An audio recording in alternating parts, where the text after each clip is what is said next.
So we're going to examine two-step equations where we have variables on both sides of the equation. So an example of that might be something like 2n plus 4 equals 6n minus 3. Okay, so in a situation we've got an n on the left and an n on the right.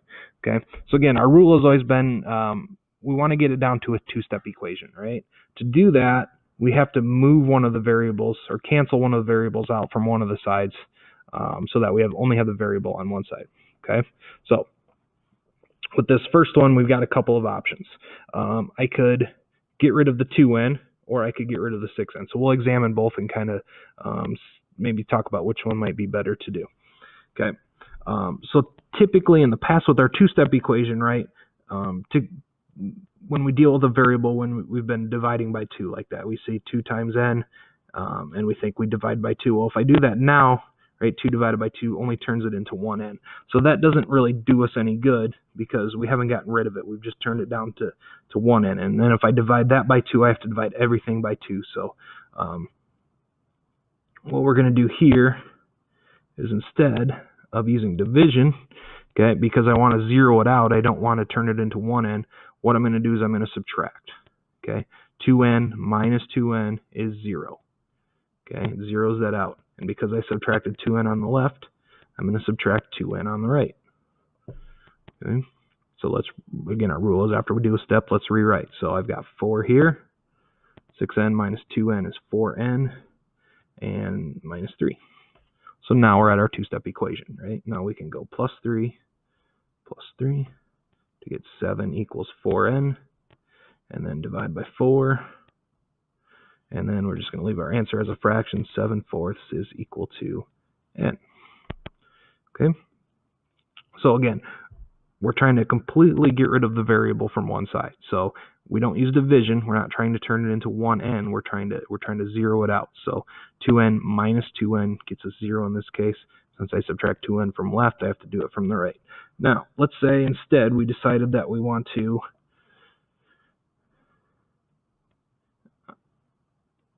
move the 6n. Let's see how that is similar to what we just did here. And again, you can really do pretty much anything to an equation as long as you do it to both sides. It's just a matter of what's the most efficient in helping you solve it. So let's say, again, I decided to zero out the 6n by subtracting 6n, right? So I'm going to do that to both sides. Okay. Now, here's the reason I would prefer to do it the other way. Really 2 reasons. We've got a negative here.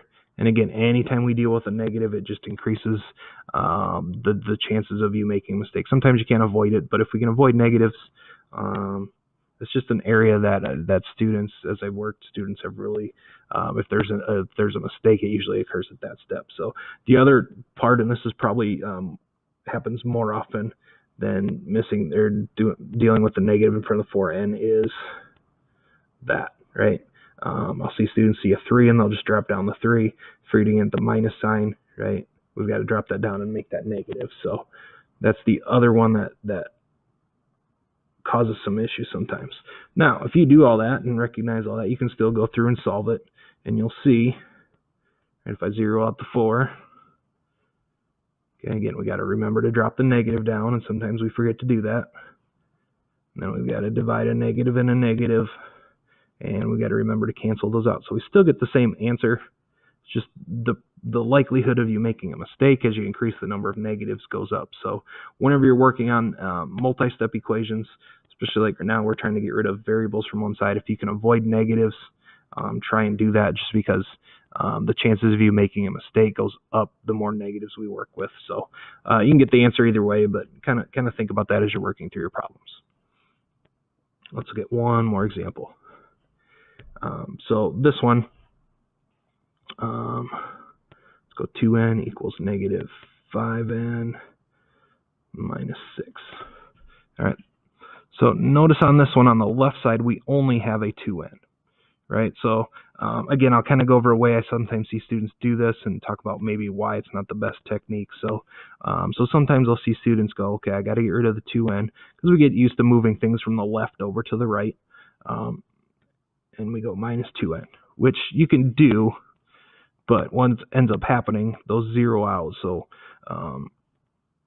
what I'll see students do is go negative 5n minus 2n and get negative 7n. And then you know there's a minus 6, and then you get just a little bit confused because what do I go? So then I'll see students put an equal sign there, right? Which we know isn't the case because our equal sign drops down the line. So I have that on the right side. What do I put on the left side? Well, 2n minus 2n is 0. Okay, so I can now solve that two-step equation from there. So we can do that. We just got to make sure that we recognize zeros on the left. Now, probably a better way to solve this one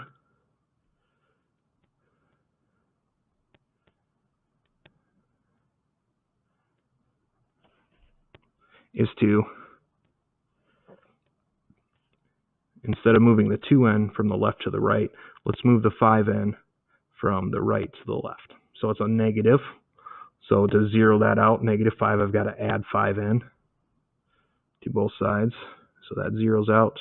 And then I've got 7n equals, and again, we've got that minus sign there, so we've got to drop that down, make negative 6, and then divide by 7. Right, and we're going to leave it as a fraction, n equals negative 6/7. Okay? So again, when you have variables on both sides, you just have to zero one out or get rid of one of them using that inverse operation. Make sure you do it to both sides, right? And just think about, before you start doing it, what would be the most logical one to get rid of, what would help avoid the most errors, what would create the fewest amount of steps after you do that. Again, if you can avoid negatives with some of that stuff, that usually helps out too.